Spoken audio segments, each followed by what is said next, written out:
नमस्कार, आप देख रहे हैं द हिंद 24 न्यूज और मैं हूं आपके साथ साक्षी। आइए नजर डालते हैं आज की बड़ी खबरों की ओर। ये যারা বসছিল ওই সিনাসিস পড়া মেকে একদম বসছিল দেখেছেন না, ও এখানে বক্তব্য রাখতে এসেছে। আপনারা তো প্রশ্ন করলেন, কত টাকা অনুদান দেওয়া হয়েছে জানতে পারি কি? উনি বলেন না, বলতে পারবো না। তার মানে বলতে পারবো না, এখানে ডাল মে কুছ কালা হয়।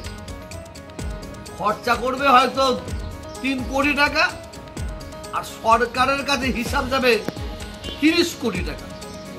আমরা এই জন্যই বারে বার আমরা দাবি রাখছি সাহেব, এই আমরা বারে বার দাবি রাখছি মুখ্যমন্ত্রীর কাছে এবং ববি হাকিমের কাছে, আপনারা ফুরফুরাশনে কি কি করেছেন, আপনাদের যে দিয়েছেন, মানে এখান তো পর্যটক কেন্দ্রে দিয়েছে, কি কি করেছে তারা লিখিত দিয়েছে, সেই কাগজটা আমাদের দেন, আমরা মিলিয়ে নিই। ওরা বলছে আমরা 20 করেছি, আর কাগজটা যদি আমাদের হাতে দেয় 20-20টা করলে 20টা আমরা বলে হাঁ করেছে, আর 10টা করলে 10টা বলবো হাঁ করেছে। আমরা সেইটা মিলাবো, কারণ আমার মনে হয় কোন জায়গায় ডাল মে কুছ কালা হয়, ডাল মে কুছ কালা হয়।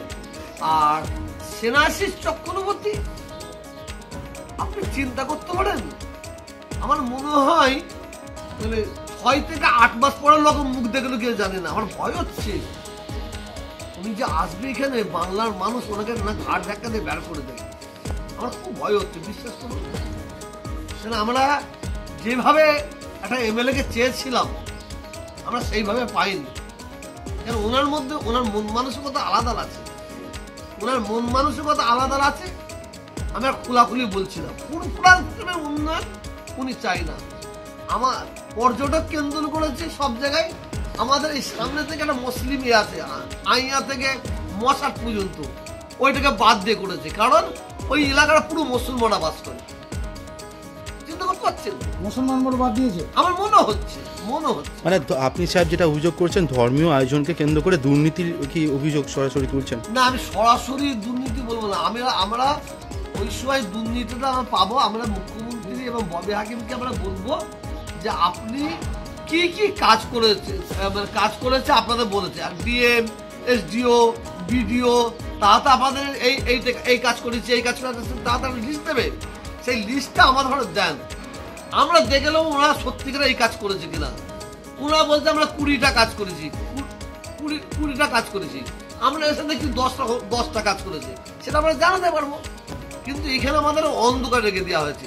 আজকে যে আপনি চিন্তা করতে পারেন, আজকে এই অনুষ্ঠানটা কাদের, বাংলার মানুষদের আমরা আছি, আবার রোজা। আজকে আপনারা চিন্তা করতে পারেন, এখানে একটা প্রেস কনফারেন্স করেছে, একটা অনুষ্ঠান করেছে, ফুরফুরা সাহেবের কোনো পীরজাদাকে দেখেছেন? কোন পীর সাহেবকে দেখেছেন? উনি বলেছেন ব্যক্তিগতভাবে দেখা করবেন এবং তাদের থেকে দোয়া নেবেন। ওনার ব্যক্তিগত তেল মারতে আসবে, আমার এখানকার লোক কি অসুবিধা আছে না অসুবিধা আছে। देखते रहिए द हिंद 24 न्यूज।